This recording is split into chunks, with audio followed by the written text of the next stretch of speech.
Hello there! Welcome back to my YouTube channel. My name is Annalisa Maria, and welcome back to another episode of Cryptid Corner. I actually have a sign this time. If you have never been here before, this is just the show where I pick a cryptid and I talk about that cryptid in a corner. So, let's get started. The cryptid we will be discussing today is known as the thunderbird. And this is a slightly lesser known but still infamous in its own right cryptid. For those of you who may not immediately have something come to mind when I say the word thunderbird, here's a brief overview / description of the cryptid we'll be jumping into. Thunderbirds are legendary creatures described as birds so enormous with a wingspan so vast that they create a sound like thunderclaps when they fly. Visually, they're often depicted as dark-colored, eagle-like creatures, sometimes with reptilian features or resembling prehistoric pterosaurs. Legends of thunderbirds originate from various Native American tribes, including the Lakota, Ojibwe, Ho-Chunk / Winnebago, and Algonquin peoples, who have different oral traditions about the magic of the thunderbird, but they are often highly respected and feared, and many common threads of stories about them throughout Native cultures present the thunderbird as a supernatural being tied to storms, strength, and protection. The earliest known mentions of thunderbirds we're aware of come from prehistoric images such as petroglyphs, as well as oral traditions that date back thousands of years. Common threads in modern sightings usually include extremely large wingspans, usually 15 to 20 feet, powerful flight that stirs wind and creates noise, and frequent sightings near or during a storm. Most sightings of thunderbirds have been reported in the late 19th and 20th century, particularly in rural areas of North America, but sightings still occur in various regions across the United States and Canada to this day.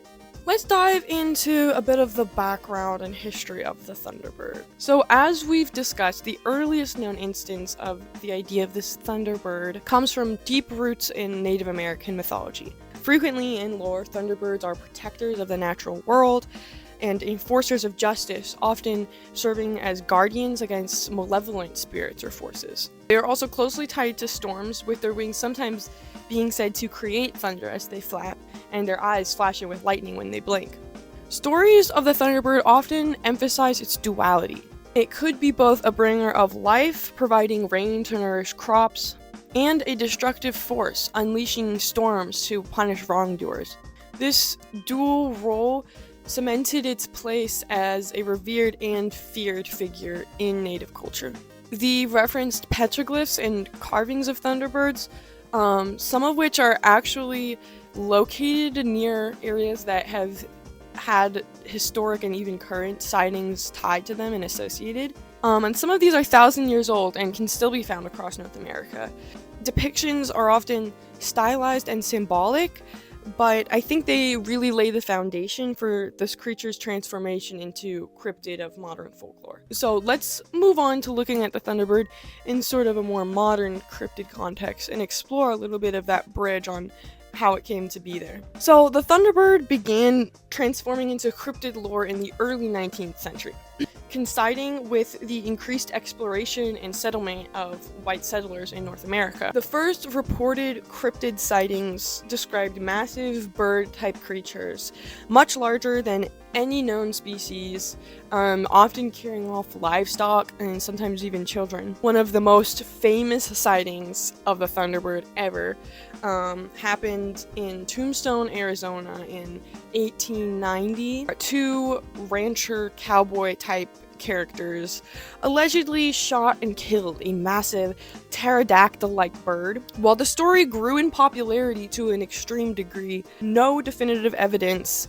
like a photograph or specimen has ever been recovered. We will talk more about the Tombstone, Arizona sighting later, so if you're interested in that, don't worry, we'll dive into it. But throughout the 20th century, the thunderbird legend evolved, gaining traction among cryptozoologists. Theories emerged somewhat similar to popular theories surrounding the cryptid Nessie, which I actually really want to talk about soon, maybe in my next cryptid video. But anyway, as cryptozoologists kind of got their hands on this concept, theories emerged that thunderbirds could be linked to prehistoric creatures like pterosaurs, suggesting they could be some sort of surviving relic from the Mesozoic era, which again is very similar to popular theories surrounding Nessie being some form of surviving plesiosaur, or even some theories regarding the infamous Sasquatch and the types of prehistoric giant orangutan or Gigantopithecus blacki or other prehistoric apes that he may have descended from or be a type of. Others pointed to the possibility of a undiscovered species of giant bird, and of course plenty of people pointed to misidentification. But over time, the thunderbird has become a mainstay in the North American cryptid lore, bridging the gap between modern myth and mystery. And the story continues to capture the interest of skeptics, believers, and the like. So let's dive a little bit more into detail. Let's begin with some famous sightings and photos. Like I said, we were going to talk about this more later, and now's the time. If we're going to talk about famous sightings and photos, we have to talk about the Tombstone, Arizona thunderbird and the alleged missing photo. In 1890, a newspaper local to the town of Tombstone, Arizona, called the Tombstone Epitaph, I think I'm saying that right, published a short article titled "Found on the Desert, a strange winged monster discovered and killed on the Huachuca Desert." According to the report, two ranchers riding near the Huachuca Mountains allegedly encountered an enormous bird-like creature. They described it as having a long, featherless body, bat-like wings, and a head resembling an alligator's, as well as an extremely elongated tail. The creature was said to be massive, measuring an impossible 160 feet in length, with a wingspan of nearly 90 feet. Yeah, you heard that right, 160 feet. That's far beyond anything remotely plausible in nature.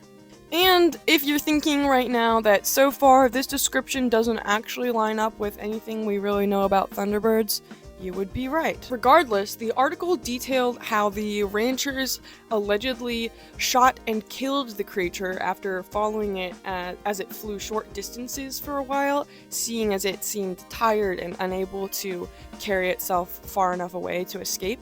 So they wore it down, and I guess they shot it and killed it. The article also even states that tips and pieces of the tips of the wings of the creature were cut off by the ranchers to have them examined and find out more possible identification for the creature before they were to then send more men to gather and collect the creature to then have it skinned. Yes, this is actually what the original article says, and I feel like a lot of people really leave out a lot of the detail that the original article says when they talk about this case, and I don't know why, because it very much has some claims in there that are very much distinct claims. Anyway, despite the newspaper claiming these things, no follow-up evidence has ever been found, and as far as we know, people have searched the databases many times, including the Tombstone Epitaph employees themselves, and no one has ever found any sort of follow-up or even any other article mentioning this creature. What's most fascinating about this story is how it grew in its retelling. Over time, it became intertwined with the legend of what we'll call the Thunderbird photo. This mysterious photograph, first introduced by cryptozoologists in the 1960s, who had allegedly seen it at some point, supposedly shows the dead creature nailed to the side of the barn, or held up outside the barn. Again, the details change a lot. And it began as the cowboys posing proudly in front of it, and then at some point there's also townspeople lining up with their arms outstretched to show the length of it, and there's all these sorts of little details that sort of change depending on who you ask. Many cryptid enthusiasts, and even people who aren't cryptid enthusiasts but just have come across the subject at some point, hear a description of this photo and swear that they have seen it at some point in their lives. Now, a lot of people argue that this is a classic case of the Mandela effect, yada yada yada. I think that it might be a little more than that. I think maybe originally it may have started as some cryptozoologists in the 1960s chasing a little bit of clout, but As this story grew in fame, so many different people have attempted to either hoax the photo, hoping to garner fame for its identification, or just attempted to recreate it in the spirit of imagination and an ode to what the original photo may have looked like. And many people, both involved in the cryptid community and outside of it, have been commissioned to create these works. And I believe in the early 2000s or even the 90s, there was some sort of like, believe it or not, fact or fake, something like that sort of book published that had a fake version of one of these photos in it. And I think maybe a lot of people might have just come across that book as kids and thought, oh, I saw that, when really the photo they saw may have been a digital recreation the entire time. Some theorize it was real and it was originally published in an old issue of True West magazine or another frontier-themed publication at a later date. Others suggest that the photo never existed at all, and it was simply a fabricated memory created from secondhand stories. Adding to the mystery, the description in the original epitaph article bears so little resemblance to thunderbirds of Native American mythology or most modern thunderbird sightings. Instead of a bird with feathers, it was a giant prehistoric-looking winged reptile, closer to a pterosaur than anything else, and even then it had an extremely elongated tail. Anyway, many people believe this suggests it may have been a tall tale right from the start, either from the ranchers who called it in or the reporter themselves, and it could have been influenced by the 19th century surge in fascination with dinosaurs. Now, speaking of photos, there's one more major sort of false photo I really want to just address before we move on to anything else. Because even though I think all evidence of the King Tombstone, Arizona Thunderbird photo likely points to bored reporter, ranchers telling tall tales, the Mandela effect, or a combination of all of the above, many incidents of this alleged proof pop up, and usually in the form of easily debunked, composited, digitally altered photographs. They're often not even accurate to the original report. With the current rise of AI, I'm sure there's going to be even more crazy looking Thunderbird found photos coming out that are still hoaxes, but maybe harder to tell. One photo that I do think is worth a mention is not digitally altered, but it is not a Thunderbird. And it actually drove me crazy while I was doing the research for this video to see this circulating so much on articles and pages about Thunderbirds with no source, no commentary, no accreditation, just this photo and the vague implication that it's a photo of a specimen of a Thunderbird. For the longest time, it had me stumped. I was like, this looks so genuine to me, and it's like a guy in a coat, and guys with coats are legit, right? Anyway, I thought, since he has a coat, it feels like this had to be some sort of semi-official business, and there should be some sort of documentation existing somewhere to tell me who this man is and what he is standing next to. So, of course, I poured hours and hours and hours of research into the web and stumbled across some weird, like, super hyper-specific academia pockets that I have never been in before, and stumbled out of there with the answer. I found my answer, but then, right before as I was preparing to make this video, I found another article with a way more straightforward, simply put, version of the answer that I really wish I had found earlier, so I didn't have to spend all that time.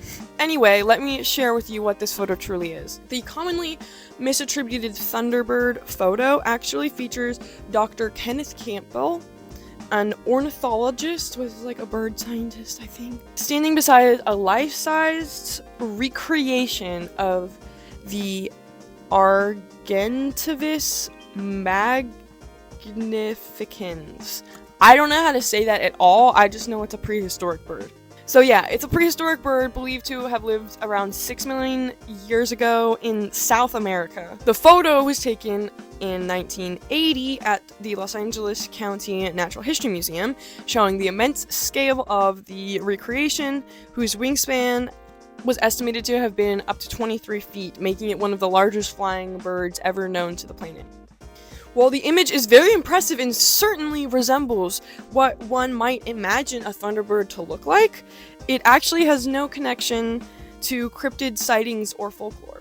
Again, I see it all the time on cryptid websites though. with false claims that it's a thunderbird captured, a thunderbird specimen, or no explanation whatsoever. And so I just wanted to sort of set that record straight, and I think this confusion really highlights how easily historical and scientific visuals can be repurposed to support things that have no basis in actual reality. But one thing I think this does open my mind to is the fact that these birds were known to exist at a certain point that did look like that, and I think that the thunderbird possibly being some form of living creature close to that of the Argentavis magnificans, I don't know how to say that, I'm sorry, could be potentially what people have been seeing. I think that we have a lot of data saying that probably these things were extinct long before we ever knew of their existence, but there's a lot to be argued in terms of where things could be hiding and the way that evolution may have diverged in ways that we couldn't predict. It always seems like the prehistoric animal that people think the cryptid is descended from wasn't in the same area that we now see the cryptid. And I think that that's interesting, but I also think that so much of this planet changed so much during prehistoric times, and while the continents were shifting, and while there was the Ice Age and all these things that, who knows, maybe things could have mixed up a little weird and ended up in unexpected places. I think it's fun to kind of keep that line of thinking open, at least. But let's move on to a couple notable sightings that are a little bit harder to dispute. In Lawndale, Illinois, 1977, 10-year-old Marlon Lowe was playing outside when two enormous birds allegedly swooped down, one reportedly grabbing him by the back of his shirt and lifting him briefly into the air before dropping him.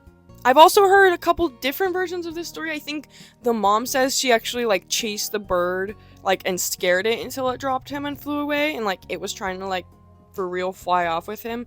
But as with all of these sorts of things, the details really seem to get a little cloudier the longer it gets told over and over again. But anyway, the family went to the police, they laughed it off, and no one else really saw this bird in the area. The witnesses that did see it, though, described the birds as much larger than any known species in the area. While no photo evidence of this encounter exists, the dramatic nature of it definitely makes it one of the most well-known still to this day. But weirdly, there were actually quite a significant number of thunderbird sightings in the 1970s in the Midwest in America, specifically Pennsylvania area, I think in the surrounding states.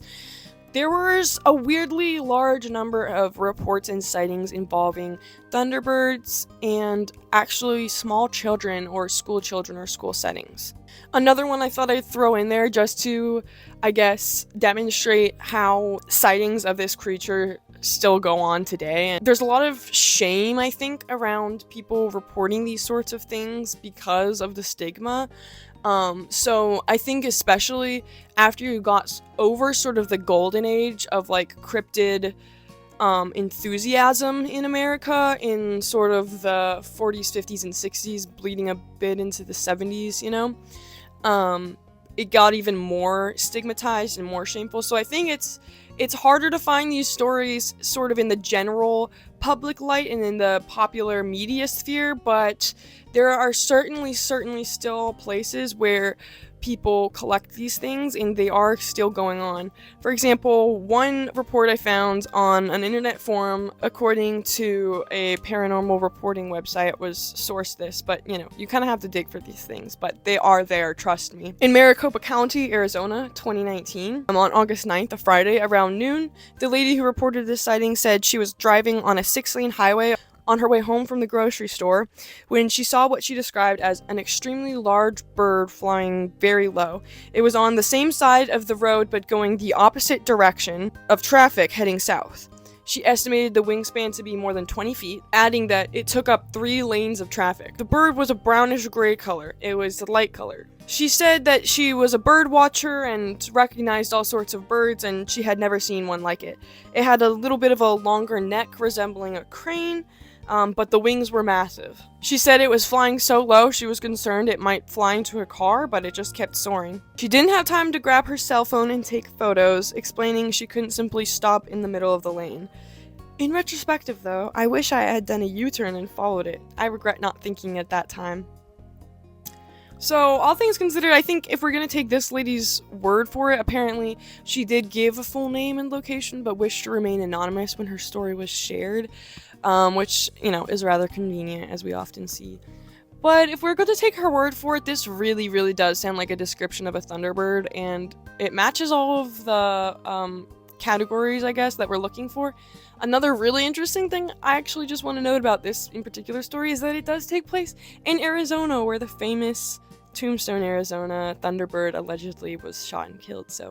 But there are a lot more stories like this if you know where to look. I think people just tend to only share them with people they know will believe them and want to hear them and not shame them, which really does create sort of an issue of objectivity, right? Because maybe people who are aware of cryptid enthusiasts and sharing stories with them are more apt to believe what they see as a cryptid in general, or make things up even subconsciously, I guess. I am one of those people that is of the belief that there is way, way, way too large a number, just statistically, of these sightings, of these photos and stories and eyewitness accounts of all sorts of creatures, and the thunderbird is no exception. Every single year that some of them have to be genuine. That's just what I think. So now that we've examined the origins, history, and some of the famous sightings / photographs of the thunderbird, it's pretty clear that there's certainly a case for its existence. In my opinion, some of the strongest evidence comes from the frequent sightings involving children in the 1970s, combined with the fact that thunderbird stories have circulated in indigenous groups since the dawn of time. Additionally, settlers in the 1800s, around the time that white settlers were first coming to the American West, were aware of these stories, reported hearing them, and in some cases even seeing the thunderbirds themselves. Additionally, while there's many clearly fabricated photos and things that are more likely a misidentification or a trick of the angle or the light than something else, there's something to be said that there's been fairly consistent eyewitness reporting of this creature from as far back as we knew about it up until today. I've even found sightings as recent as this year. I also think our scientific knowledge that large birds of prey and other large flying creatures of similar descriptions to thunderbirds did at one point exist only makes it more likely that some form of those creatures could still possibly exist today. The case against thunderbirds' existence is definitely grounded in skepticism, scientific reasoning, and a lack of concrete evidence. Some key points people usually point to are misidentification, being that thunderbird sightings and photos are likely attributed to large known birds such as condors, eagles, or cranes. For example, the California condor actually has a wingspan of up to 10 feet, which, depending on the wrong person, could be mistaken for a bird of mythical size. People also like to point to the ecological improbability of the existence of these birds. A significant invisible population in order to sustain itself, and additionally its giant size probably implies that it would need a lot of food and would most likely not be able to go so well undetected. And while we do have fossil record of prehistoric megafauna that did exist, there is no recent evidence that we know of suggesting that any species or similar survived into the modern times. There is also a clear lack of concrete physical evidence, as well as humans' proneness to psychological phenomena. A really fun little explanation I like to keep my mind open to that I think really pisses off the people that are super strict in adherence to science, which, again, I have no problem adhering to science. I just think it's also fun to think maybe there's more to it than that. But one thing I like to consider as a semi-spiritual person is that if you ask the Native Americans, thunderbirds weren't just megafauna. Thunderbirds were more than that. Thunderbirds had an extremely important role, sometimes even in the origin story of the Earth. They were stormbringers, warriors, protectors. They could even, in some cases, implement the skills of a great warrior onto people that they chose to be worthy. So, if you're going to argue about the logistical semantics of thunderbirds existing in terms of the framework that we have knowledge of on other mortal beings, I think that you've got to leave a door open that maybe they just don't play by those rules. Maybe there's something a little bigger. But there are a lot of blurry details and discrepancies in the case of the thunderbird, and so many different descriptions based on who you ask. It's almost like we have this one word, thunderbird, to describe possibly 3, 4, 5 or more completely different cryptozoological phenomena. The biggest thing we can't ignore here is some alleged stories and encounters, and this more closely aligns with the Native American depiction of things, reports the thunderbird as being feathered, usually dark in colored, and very bird-like with a beak and talons, whereas other sightings, most notably the Tombstone, Arizona one, but others as well, make it out to be a more featherless, scaly reptilian sort of creature. But despite the variability in accounts of the thunderbird, I think that it's clear people have been talking about and allegedly seeing some sort or maybe several sorts of large flying creatures in the sky for a very long time. I personally will keep wondering how many of these sightings and photos are hoaxes, misidentifications, and how many of them are potentially the real thing. I think a large bird is actually one of the more believable cryptid descriptions, so I will definitely keep my eyes to the sky. There is a very healthy dose of skepticism that is very important when examining any of these topics, and this cryptid is no exception, and there's a lot of debunking to be done in terms of alleged thunderbird evidence. But I still think after all that is done, there's enough there to keep you wondering. So, whether you believe in the thunderbird or not, I hope that this video was really, really interesting. Thank you so much for making it all the way to the end of this video. That means so much to me. What should I talk about next time? Do you have a cryptid in mind? I would love to hear your suggestions in the comments. Anyways, that's all I have for you today in today's Cryptid Corner, but if you like this video, I have some more of those on my channel, and a lot of other videos that might be fun too if you're interested in that sort of thing. So, please check it out if you would like. Thank you so much, and bye!